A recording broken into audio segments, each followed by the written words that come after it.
noloshan waa imtixaan. Ilaahay subxaanahu wa tacaala qofka mu'minka ah wuu imtixaanaya, wuxuu ku imtixaanayaa waxa uu ugu jecel yahay. sababta uu imtixaanaya maxay tahay? arrimo kala duwan awgeed.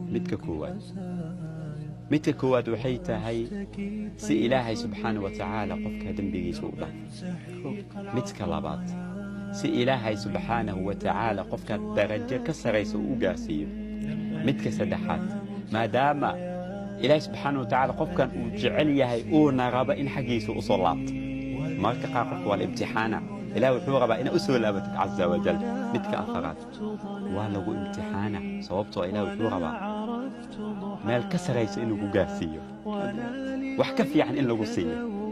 ilaahay wuu ku imtixaana, wuxuu rabaa in lagaa dhigo qof adag.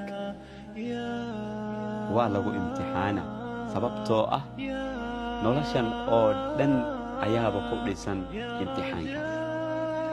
waa lagu imtixaana saa u dareentid nicmada aa haysatid.